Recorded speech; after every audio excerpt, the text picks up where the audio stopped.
Joining us now is Okpe with stories trending around the world. Hello, OG. Fantastic. Good morning, Dr. Abati. I'm right here. The lady in blue. Yes, like the morning show. The brown skin girl. I'm blue today. Take charge. As always. Good morning to you. We do our things. How are you today? Oh, good. Great. Good morning, Rufai. How are you? Hi, good morning, Audrey. How's it going? How I'm doing excellent, thank you. Very well, yeah. Great. Well, good morning to you, viewers. Here are some of the stories that are trending across the globe. In the United Kingdom, Prime Minister Boris Johnson is being investigated by the Parliament's standard regulator over a £15,000 holiday he took in 2019 to the Caribbean. He now joins a list of 9 other MPs currently under investigation. In the United States, 7 years after escaping Boko Haram insurgents, Chibok survivors Joy Bishara and Lydia Pogu are now graduates from the Southeastern University in Lakeland, Florida, with degrees in social works and legal studies, respectively. Walking on that stage like last Friday, it felt great to actually put those who told me I could never graduate back to like, wow, I thought you wouldn't make it. I got my degree in legal studies, which means pre-law. So I'm trying to get my master again at SCU in human services. So thank God to SCU for, offering me the opportunity to, further my future, like my education. So I'm grateful for that.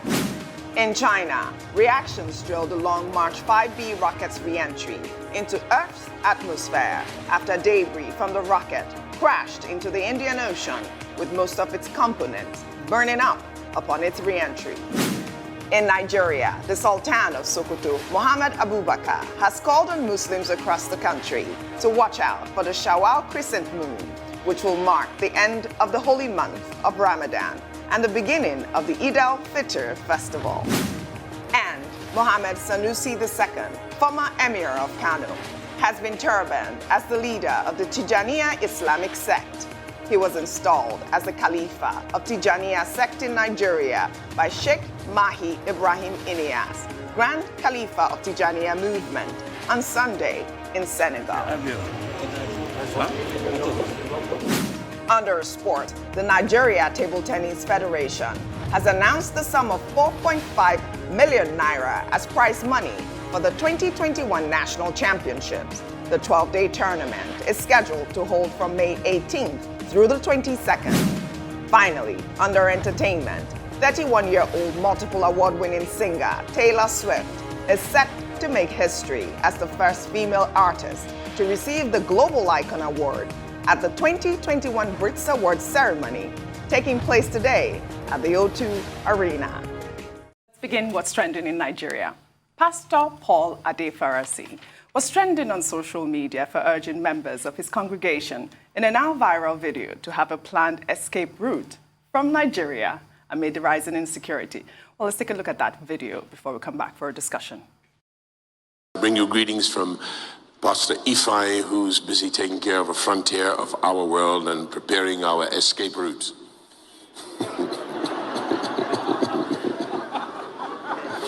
If you don't have a plan B, I know you have faith, but I have faith too, but I have a plan B. And with technology, I can speak to you from anywhere in the world. Get yourself a plan B, whether that's an Okada to Cameroon, or a flying boat or speedboat as we call them, to Seme-Border, or a hole in the ground, a bunker. Get a plan B, because these people are crazy. They're nutters, the whole bunch of them. And watch the signs, because it can happen like this. Tindru, I have to tell you, I appreciate his honesty, really. I thought that it was nice that he was able to come forward to say, well, my wife is also there, setting the pace for us. But then the question is, where does your faith lie? A lot of Nigerians on social media have attacked him, saying, you should be preaching, unity. You should stay in your country. You should stay and face insecurity and change the nation. I don't know what your thoughts are. I'm sure you do, Odu. You know me well. By now, you know me well. Social media is so valuable in many ways, but I don't like it when it's this echo chamber of negativity. Faith without works is dead. There's nothing wrong with having faith and making a plan. There's absolutely nothing wrong with it. And you also know on a personal level, I have a problem with people giving advice that they don't take. Yes. So I like the fact that he's actually giving advice while he's walking the walk. He's not just talking the talk. You know, very often we give people advice and we're doing the opposite. He could be a hypocrite. While he's planning his own plan B, he could tell his flock, oh no, you stay, let's pray. Meanwhile, he's making other plans. I like the transparency here. And this is how a shepherd is supposed to shepherd his flock. You guide them, you protect them. And lastly, I want to say, you know, I like Anton Chekhov. Dr. Abati. Yeah. Chekhov's gun. The cherry of Chad. Yes. You know, I love, he's a Russian playwright. Yes, Russian playwright, 19th century. Chekhov's gun is a dramatic principle. If you mention in the first chapter that there's a loaded gun, in chapter 2 or 3, that gun must go off. So we have mentioned in Nigeria in chapter 1 that we have 6 million arms smuggled into the country. At some point, those arms will probably go off. And he doesn't want to be here. He doesn't want his flock to suffer. I see nothing wrong with what he said. Yes, but then 170 million Nigerians, is it advisable to send them out? Mentioning Anton Chekhov, or more. You know, one of those leading lights in Russian dramaturgy. But very quickly, I think, yes, Pastor Ade Farasin deserves praise for his brutal honesty, for his pragmatism, for speaking the truth to power from the pulpit without any tint of hypocrisy. And he's very lucky to have someone like Pastor Ifeanyi, his wife, whom he says is the one managing the frontiers of their world. He was there in church on Sunday preaching Christian eschatology. It's about giving people hope. But in this particular case, he put the Bible aside. And he says, what is it that Yorubas say? That if you are weeping, you must also be seeing. If you are crying, you must also see. They call it sukumo renomos. I'm learning. Like that. And he was saying, look, leave faith aside. Yes. Leave the Bible aside. Nigeria is in a bad shape. That's his message. You know, and that's why I said he was being sincere. He was speaking truth to power. And he was telling his congregation that he and his family, they are already making plans to leave the country. If anything goes wrong, he calls it Plan B, right? Yes. And he says, so in the age of technology, I can preach to you from anywhere. Well, you know, the major area of concern for me is not just about the truth that he's speaking to power, because as we have seen, nobody is safe anymore. Not even governors, not even Aso Villa is safe. Because we were told yesterday that whether they are called burglars or they are called bandits or they are called armed robbers, the whole idea of a criminal operating inside the Aso Villa or within the perimeter of the presidential villa, that in itself is enough, is enough issue for people to start packing their bags. And Pastor Ade Farasin says, even if it is Okada you will take to get yourself out of the country. Summarize this. If it is speedboat, whatever you can take, in fact, if you have to begin a rapid dialogue with your legs, try it. But how about people like us who are not as privileged as Pastor Paul? You know, his advice, yes, fine. He has described the situation. But how many Nigerians can afford the technology that he talks about and do remote citizenship? The type that Pastor Ifeanyi is preparing. How many Nigerians can even afford to ride Okada across the border? You know, so this is a challenge. At the end of the day, I think the rub of it, the long and short of it, is that he has helped to highlight how dire, how serious, how desperate the situation in Nigeria is. He didn't get involved in politics. He was just telling the congregation from his own experience. Yes. And who knows? Maybe Pastor Ade Farasin has a dual citizenship. He and his wife and children. It's called Plan B. It's easy for them, but some of us, you know, we end up without any Plan B. Some of us are stuck here. We have no other country. We have no dual citizenship. And that is why we need to continue to remind the government that, look, majority of Nigerians have nowhere to go. And it is the duty of government to protect them, to secure them, because government has the responsibility to protect. Very well said. Dr. Abati Rufai, your analysis on the story. Thank you so much, Audrey. Thank you for the privilege. In 1985, Venom Mario Gari sang a song called Nigeria Go Survive. And there was a famous line in that song that says, Andrew, no leave town, no, Nigeria go survive. If you were to advise Andrew now, what would you tell Andrew? You tell him to run any way possible. Why? Because things are not working.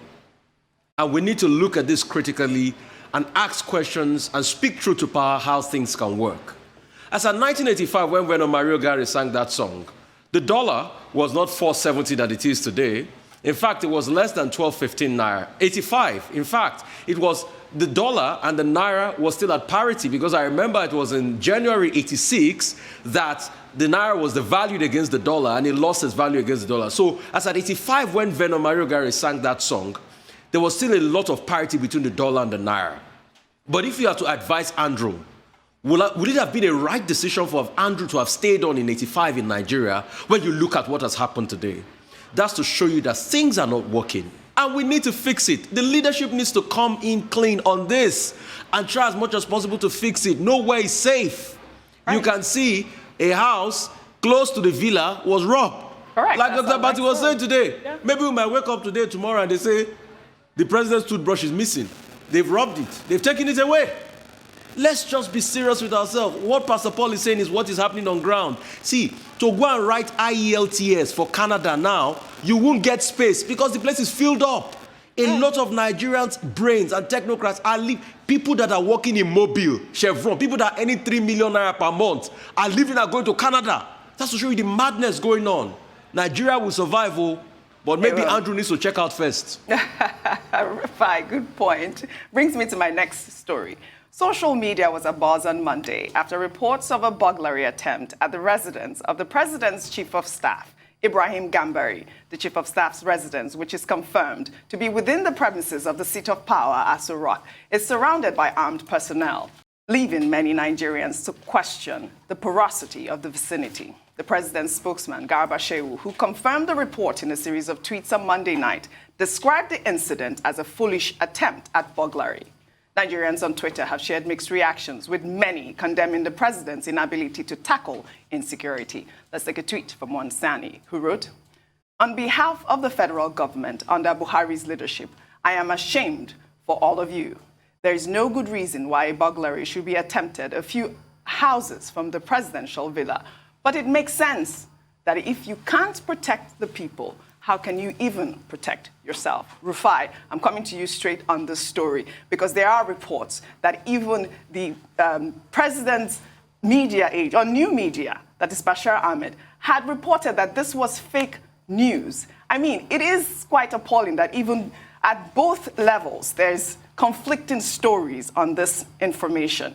Even I've just recently gotten a comment from the DSS actually attacking the media outlet that released the story. I'd love your take on the story. You see, the shocking thing is we are seeing inefficiency, ineffectiveness everywhere. The first thing people attack is the media. They say it's the media's fault. Why should you report? It doesn't push away the fact that something happened. Be it an inside job, there was a burglary. And you expect the place to be better protected because it's in the third arm zone, as they call it. The presidential area, the villa is not far away from there. That should be the most protected area in this country. So I think it is time we stop fighting the media over things like this. I'm not saying the media can be absolved of its own challenges. But the question we should ask ourselves is, how can we ensure that there's protection of life and property, not only in the villa, but in every part of Nigeria as a whole? The question is, can you take a car today and say you want to do a road trip to Maiduguri? You can't. You can't. So when you see that there's insecurity in the country, you look for solutions. And what are the solutions? Equipping the police force. 400,000 police officers cannot just be enough to police a country of over 200 million people. We need to get about 1 million police officers. How you are going to do it, I don't know. It's your problem. That's why you should do it as government. Secondly, embolden the economy in such a way that people can get jobs so that it can be a deterrent for crime and criminality. We are seeing what's happening in every part of the world. Countries like America have to give their citizens money to ensure that they don't take to crime amidst all the COVID-19 pandemic. Our palliative, what did we do with it? They ate all the money. People had to start going fighting for their palliative. Thirdly, make the country fair and just for a lot of people. People cry for justice. Those are the solutions to the problem. The problem is we know these things, but we don't do it. And we come here, we act all brand new every morning. Oh, this has happened again. How could it not happen? Unbelievable. We need to fix our country. All right, let's take our final story in South Africa, where a new law could in the near future allow women to marry more than one husband, just as polygamous men have had many wives. The Department of Home Affairs published a landmark 67-page policy document called the Green Paper on Marriages last week. The Green Paper proposed 3 new marriage regimes to bring equality in marriage laws. One of those options is a gender-neutral marriage regime to accommodate polyandry and polygyny. Well, South Africa's traditional leaders have opposed the proposal of a polyandrous marriage, claiming that a woman being married to more than one husband is an unacceptable practice because it is not African in nature. Tundu, your take on this story quickly. What's good for the goose is good for the gander. Although I do have to say, I cannot imagine why any woman would want more than one husband. The thought alone is headache-inducing. That's that kind of energy. Dr. Abati. Well, the whole argument in South Africa by the Ministry of Home Affairs is about equality, ensuring equality. And it appears not just to, heterosexuals, but also persons, who belong to the LGBTQ community. And this issue has come up. Polygamy is allowed, is endorsed, is practiced in South Africa, not under the Marriage Act or the Civil Union Act, but under what they call the Regulation of Customary Marriage Act. And that's why you could have a person like former President Jacob Zuma having 4 legally recognized wives. He used to have 5, but 1 left, I think, or died.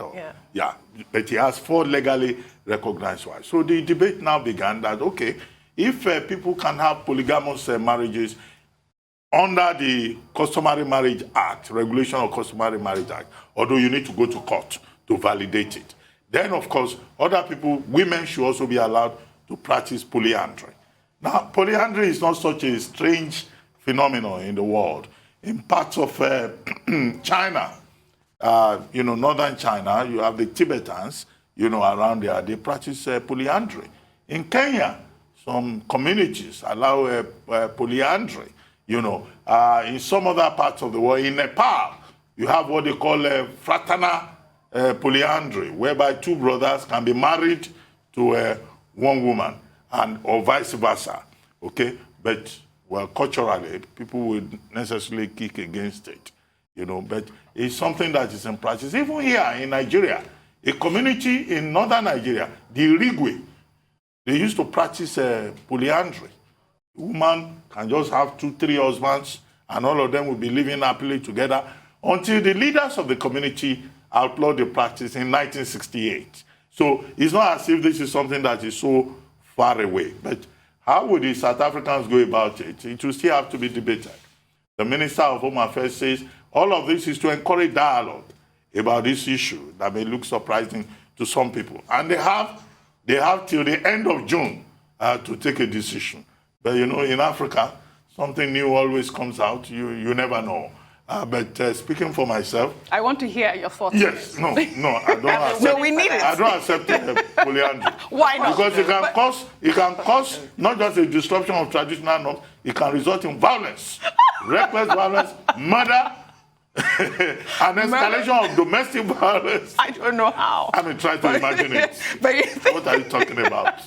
All right, Dr. Abati, I needed that story I wanted to quote King Sunny Ade. Go ahead. We want to hear it. Go and research that. King Sunny Ade, what he said. And that's all. Thank you, guys. I didn't know you were possessive, Doctor.